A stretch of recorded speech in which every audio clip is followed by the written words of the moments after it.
Ating talakayin po ngayon ang isang katanungan po ng isang nanonood sa atin. Ito po ang tanong niya, ano po ang dahilan, meron po akong malagkit na plema sa baga, di naman po ako nilalagnat, di naman ako inuubo, pero wala naman akong sore throat. Pero parang may malagkit na plema sa dibdib ko.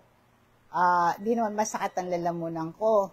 Tapos ang lumalabas sa akin na plema, puti. Wala naman siyang kulay. Ano kaya ang dahilan nito? Ang mucus na nanggaling sa ilong, maaaring ito yung tinatawag nating postnasal drip. Ang postnasal drip, ito po isang plema o mucus nanggaling sa ilong, ay maaaring umaabot sa likod ng lalamunan at parang may plema sa baga. Narito rin ang ibang detalye tungkol sa postnasal drip. Ang postnasal drip, ito yung nangyayari kapag ang mucus na ginagawa ng mga sinus ay umaagos pababa sa likod ng lalamunan imbes na lumabas sa ilong.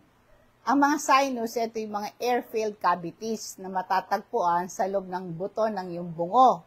At ito rin sa linya ng mucous membrane na gumagawa na tumutulong pampalambot ng plema. Tumutulong sila sa pagsala ng hangin na nalalanghap. Kaya meron tayong 4 na pares na sinus, no? Itong frontal sinuses, matatagpuan ito sa itas ng ating kilay. Yung maxillary sinuses naman, sa ibaba ng ating mga mata at pisngi. Yung ethmoid sinuses, ito sa pagitan ng ating mata. Yung sphenoid sinuses, sa likod ng ating mata. Ang tungkulin ng sinuses, pampalambot at pagpainit ng hangin.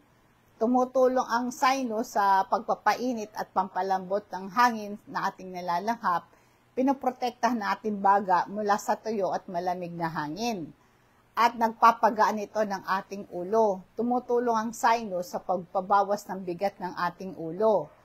Nakakatulong din ang sinus sa ating boses. Ang sinus ay gumaganap bilang isang shock absorber.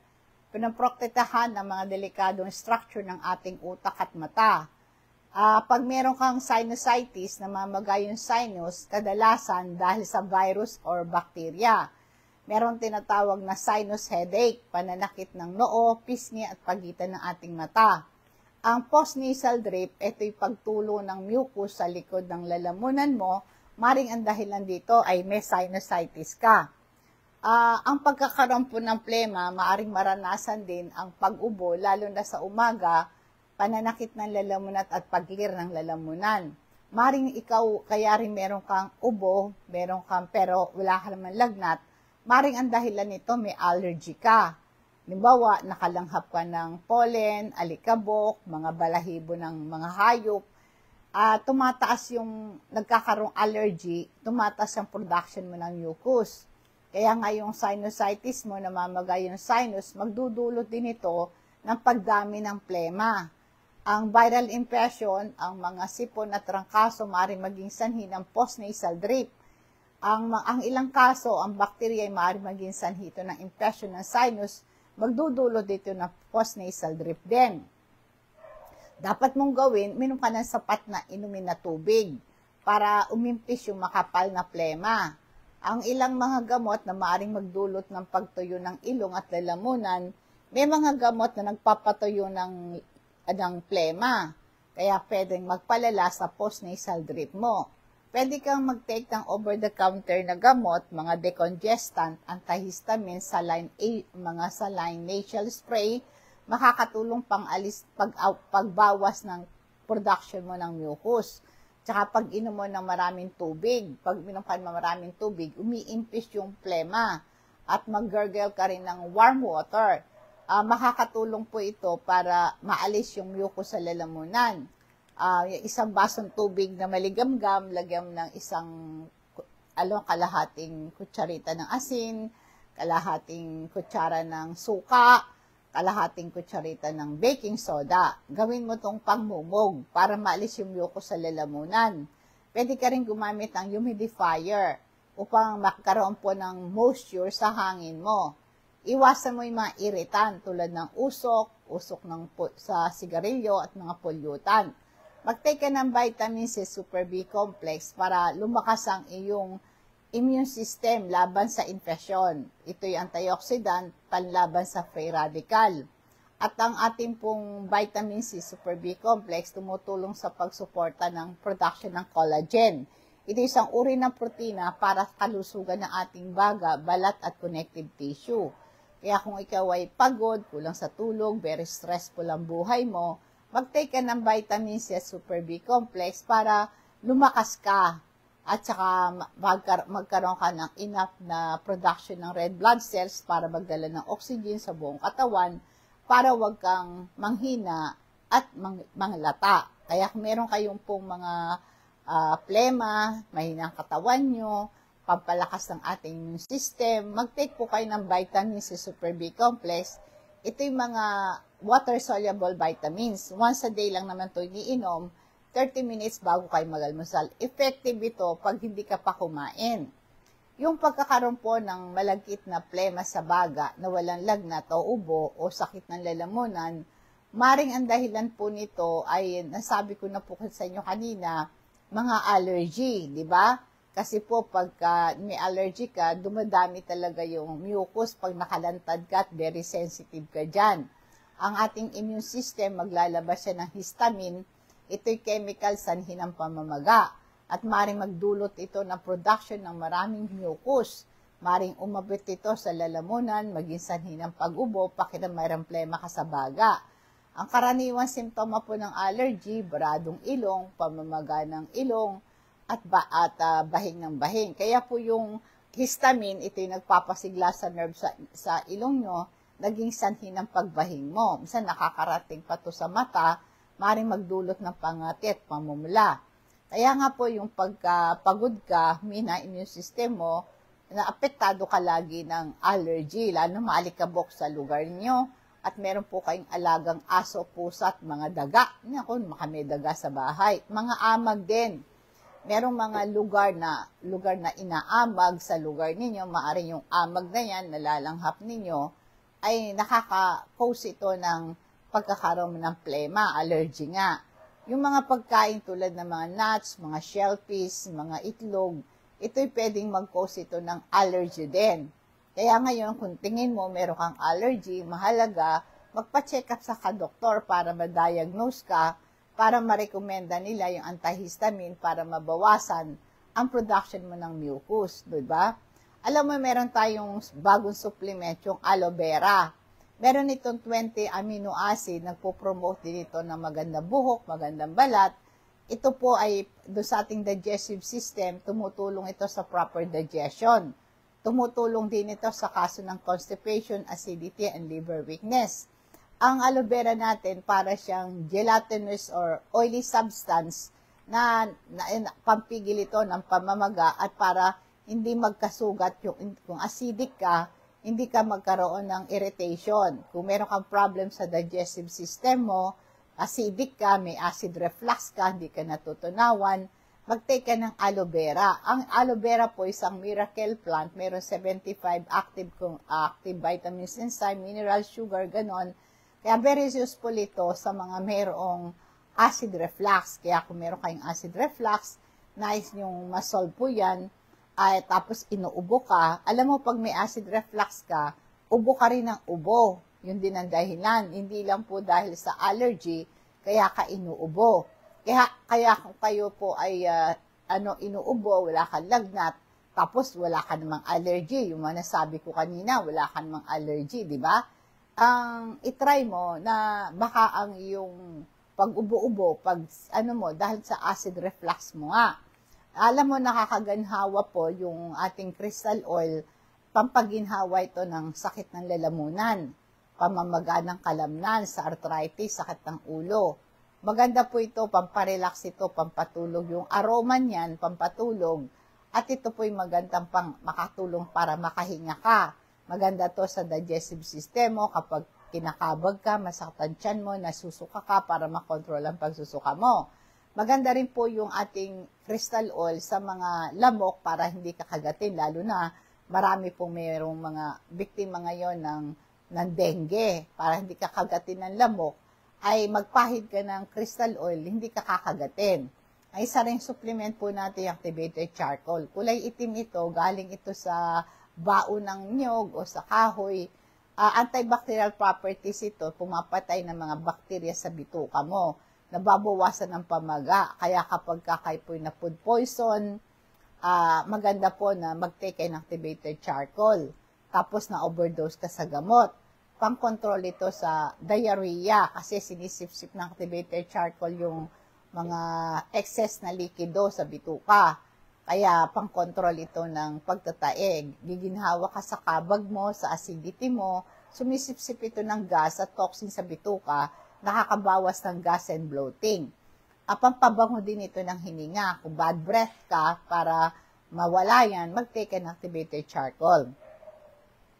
Ang pagkakaroon ng plema, malagkit sa baga mo, wala kang man lagnat, wala kang ubo, o wala naman sakit ang lalamunan mo, ang isang posibleng dahilan yan, yung GERD, yung gastroesophageal reflux disease, in short, acid reflux.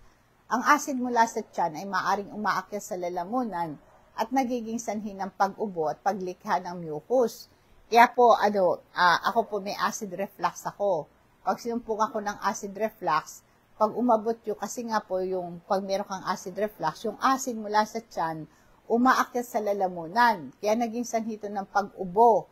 Kaya nagpuproduce ito ng mucus. Kaya yung acid reflux, isang dahilan bakit meron kang plema kahit wala kang lagnat, wala kang sakit sa baga. Ang acid reflux, ito ay kondisyon na kung yung acid mula sa tiyan, umaakyat pabalik sa iyong esophagus. Ang esophagus, ito yung tubo na nag-uugnay sa iyong bibig, sa iyong tiyan. Nagdudulot ito ng ibang simptoma katulad ng heartburn, parang isang nasusunog na sensation sa dibdib o lalamunan. Ang acid reflux, ito yung pagbabalik ng acidic na nilalaman ng tiyan papunta sa lalamunan. Kaya kayo inuubo, lalo na sa gabi o pagkatapos mong kumain. Masakit ang lalamunan mo dahil sa pagkalantad sa acid. Minsan nahirapan ka maglunok. Maasim ang panlasa mo, mapait sa likod ng lalamunan. Minsan namamaos ka pa kasi naiirita yung vocal cord mo ng acid. Kaya nga kapag may acid ka sa tiyan mo at umakyat sa lalamunan mo, mairita yung lining lalamunan mo, maging sanhi ito ng pagtaas ng production ng mucus. Ang mucus na ito maaaring maging sanhi ng pag-ubo, maaaring magdulot ito na para ka may plema sa iyong baga. Minsan, ang dahilan ng iyong acid reflux, meron kang hiatal hernia, isang condition, isang bahagi ng tiyan mo, lumalabas, pumupunta sa diaphragm. Minsan, pagbuntis ka din, dahil lumalaki yung bata, nagiging sanhi din ito ng acid reflux. O kung mataba ka nga, tumataas yung, lumalaki yung, maraming may matataba, nagkakaroon ng acid reflux. Minsan, kumakain ka ng sobra. Pag kumakain ka ng sobra, tapos kumain ka ng matataba, maanghang, acidic na pagkain, maring mairita yung lining ng esophagus mo. Lalo na pagkatapos kumain, naninigarilyo ka, mapipinsala yung lining ng esophagus, maging sanhi ito ng acid reflux o pag-inom ng alak.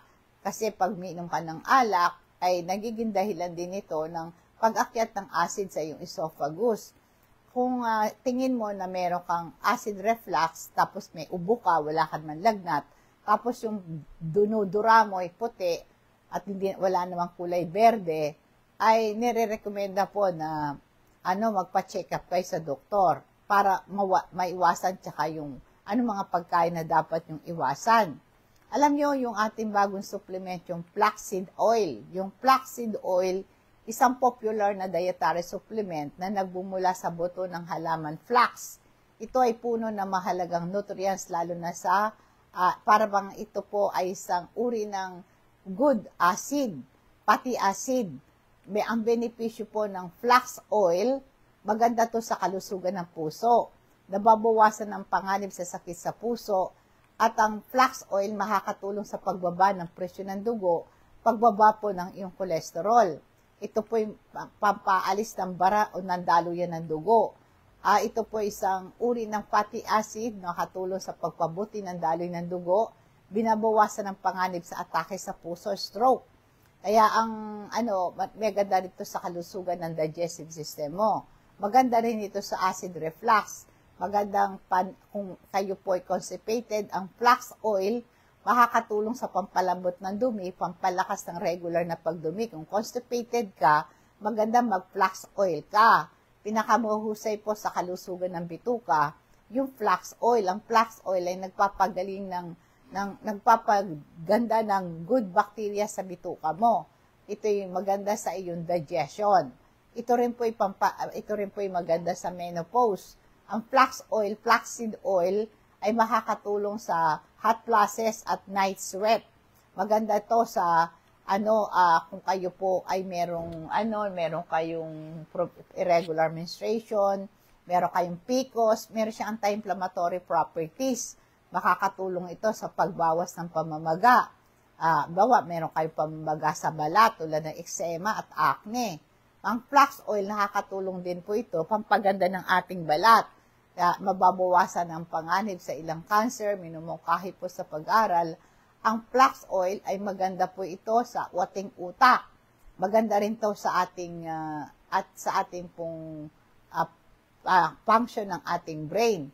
Kaya nga po, kung kayo po ay merong kung kayo po ay merong heart problem, mataas ang cholesterol, may maraming puso, may sakit kayo sa puso, ganun, mag-take po kayo ng flaxseed oil. Ito po ay isang maganda na supplement na makakatulong sa inyo, lalo na po kung very stressful ang buhay mo. Kayo po ay mag-subscribe sa aking YouTube channel, Rose Alfonso. Mag-click kayo, yung bell, i-click nyo para updated kayo sa health topics. Ganun din po sa aking Facebook page, Patnubay sa Kalusugan. Click nyo po yung subscribe, pati yung follow, like, and share.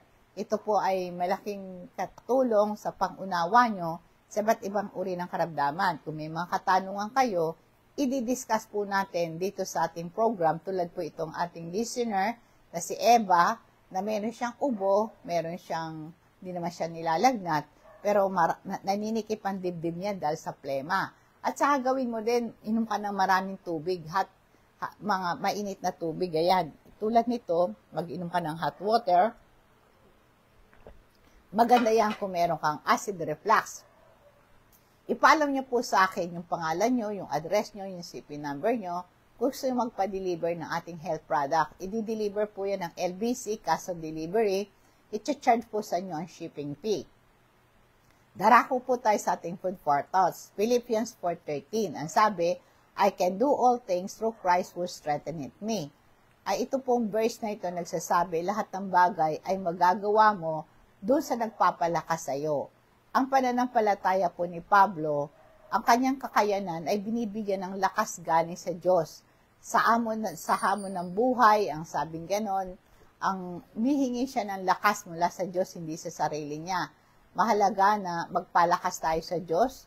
Tulad po ng sabi ni Apostol Pablo, ang sabi niya, ang aking pananagumpay sa mga pagsubok sa buhay, nalalapasan ko ang mga pagsubok dahil sa aking pagtitiwala. I can do all things through Christ who strengthening me. Kaya nga po, pinapalakas tayo, tutuparin natin ang ating pananampalataya sa Diyos. Ang ating pong pananampalataya, pagtitiwala sa Diyos, siya ang nagpapalakas sa atin. Magandang hapon po, nawa pong pagpapala ng Diyos ang sumatin, and God bless us all.